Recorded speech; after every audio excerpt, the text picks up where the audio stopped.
Hi, before we start the video, I just wanted to say Merry Christmas, Happy Holidays, and thank you all for helping us hit 500 subs before the end of the year. It's a fantastic Christmas present, so thank you to all who have subscribed so far. I was honestly really hoping that we would hit 500 before the end of the year, and we got there. We hit it before this video even went up, so I had asked in this video at the time that I recorded it for people to follow so we could hit 500 before the end of the year, but we hit it. We hit it already. So thank you all for that, and I hope you all enjoy the video. Welcome back, On Guard Army. Today we are going to be going over a funny little Roaring Moon build that I like to call Rainbow Roaring Moon because of its flexible options and multicolored energy. So to start, we are going to start out with 3 Roaring Moon EX, which we will place up here. This has the attack Frenzied Gouging, which for 2 dark and 1 colorless, automatically knocks out our opponent's active, but also puts 200 damage on itself, making it vulnerable to any sort of damage spread KOing it afterwards. It also has a secondary attack for those easier to knock out Vs or basic Pokemon, or basic one-prize Pokemon, called Calamity Storm. If there is a stadium in play, you can discard it, and if you do, it does 120 more damage, with an 100 damage base. So it does 220 damage. In addition to that, we also have a Galarian Moltres V, so we will always have access to a dark energy as long as there is one in discard pile, for us to be able to energy swap off, even without a dark patch or a Sada or whatever, basically.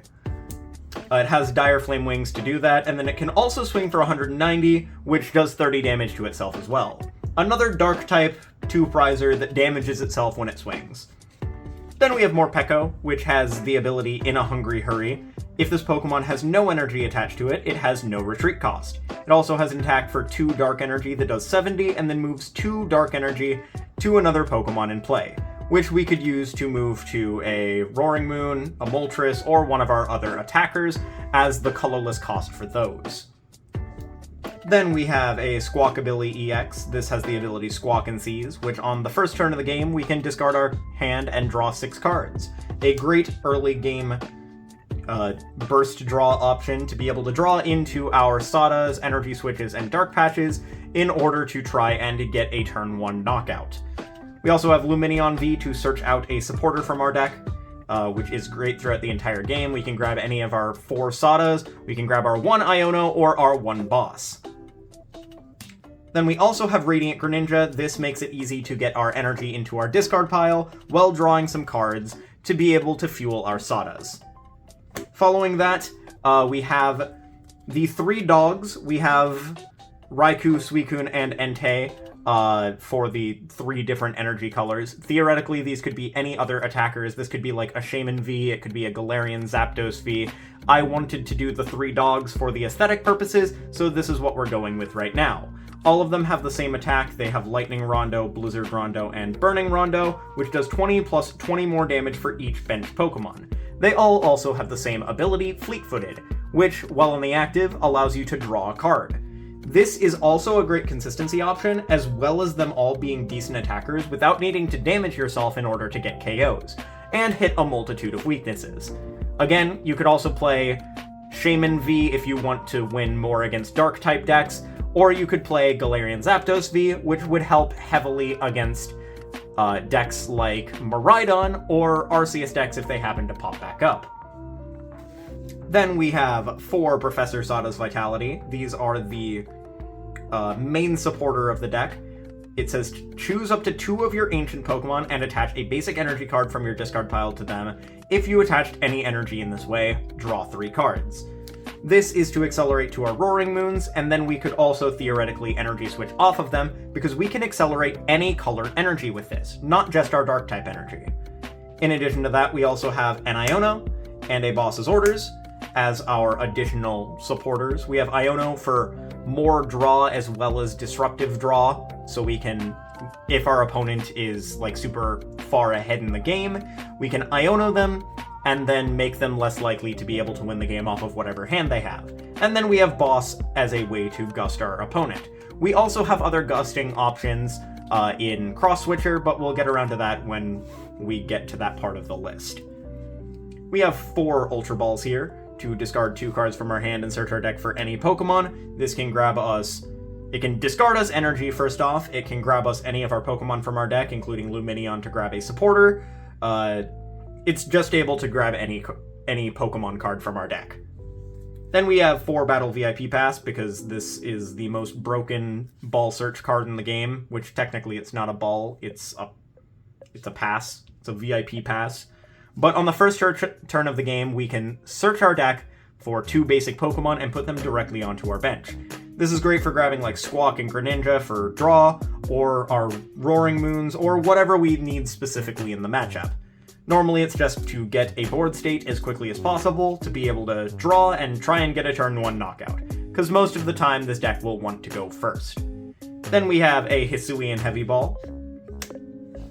This lets us look at our face-down prize cards and then put a basic Pokemon we find there into our hand, swapping this with it, so we can grab any of our prized Pokemon. We are only playing basics, so it finds any of our Pokemon that are prized. Then we have 4 Cross Switchers, which, if you play 2 at the same time, you can switch your opponent's bench Pokemon and also switch your bench. So you could potentially go double Cross Switcher up something that might be weak to like fire, water, or just their biggest threat, and then hit it with Roaring Moon. We can go into Morpeko for the free retreat into whatever we want to swing with, and bop them. We'll put the Cross Switcher down here, just because it is also a gusting effect, so we'll put it next to the boss. Then we have a switch cart for an additional switching effect that also heals some damage off, so after we swing for 200 and put some damage onto ourselves, we can get ourselves out of range of like Valiant pings a little bit more, with the effects of switch cart healing 30 damage. Then we also have Escape Rope for phasing our opponent, as well as being an additional switching effect. It's nice to have an Escape Rope in this list, just because sometimes they'll only have like one other relevant Pokemon on their bench, and they'll have to send it up if you rope, leading you to a good knockout and a good position in the game. Then we have 4 Energy Switches. This can be used to energy switch off our Dire Flame Wings, our Dark Patches, our Professor Sada's Vitality, which can accelerate any color energy during the game. So this is very good for being able to set up any of our attackers throughout the course of the game. Also, if we Sada to 2 Roaring Moons, we can energy switch over from one Roaring Moon to the other and then attach for hand, without even needing a Dark Patch in order to swing. Speaking of Dark Patches, we have 4 of them. We have 4 Dark Patches. These allow us to attach a basic Dark Energy from our discard pile to one of our benched Dark Pokemon, which would be our Roaring Moons, our Galarian Moltres, and our Morpeko. Great for being able to get our turn 1 knockout with Roaring Moon. Then we have 4 Earthen Vessel. These allow us to discard a card from our hand and search our deck for 2 basic energy cards, great for tutoring out the individual basic energies of other colors in addition to the dark energies, so we can grab our fires, our waters, or our lightnings with the effects of Earthen Vessel, as well as being able to bin other energies throughout the game to be able to fuel Sada's Vitality. Then we have a Super Rod and a Pal Pad to be able to manage our Pokemon and our supporters. Being able to put them back in and reuse them is very helpful. If we use a boss in the early game and then we still have access to Lumineon, we could Pal Pad back in the boss and then Ultra Ball for Lumineon to grab the boss. Nice little combination of cards there. Great for being able to get stuff back, especially if we accidentally discard some of them with the effects of Pokestop. Pokestop lets us discard the top 3 cards of our deck, and any item cards go to our hand. This is great for finding our Cross Switchers, Dark Patches, Earthen Vessels. Great for just kind of turboing through our deck. But occasionally we will hit Pokemon and we will hit supporters, meaning that having the Pal Pad and the Super Rod is very good here for if we have to bin some of our combo pieces throughout the game. Then we also have Collapse Stadium for getting rid of those 2 prize liabilities from our bench. It can be used both to get rid of Lumineon and Squawk off our bench after we've used the effects of them, or if our Entei, Suicune, Raikou, Roaring Moon, etc. are damaged and don't get knocked out immediately after we swing, we can retreat them to the bench, Collapse Stadium to remove them off, and then we no longer have a liability. Then we have 1, 2, 3, 4, 5, 6 Dark Energy. Dark is the main color of the deck. Theoretically, we could go down to 5 if we want to put in a different attacker of a different color. Honestly, you could change up the energy count a lot. This is just what I'm going with for right now. But 6 has been a good number because it's great for being able to fuel the Roaring Moons and Moltres, etc., etc., and we'll always have access to them as long as they're in the discard pile. Then we have 2 water energy because we have Suicune, Radiant Greninja, and Lumineon, all of which use water, all of which we can power up with 2 individual water energy with the uses of Energy Switch and Professor Sada's Vitality. Then we also have 1 lightning energy for the Raikou and 1 fire energy for the Entei. This allows us to have a good spread of different attackers for different matchups, and gives a little bit of flair to the deck that would otherwise be just a beat stick Roaring Moon, I'm going to KO you every single turn kind of deck. I like the spice, I like the little bit of flavor added in with the colors and the 3 dogs being the main attackers of this. Well, not the main attackers, but alternate attackers in this.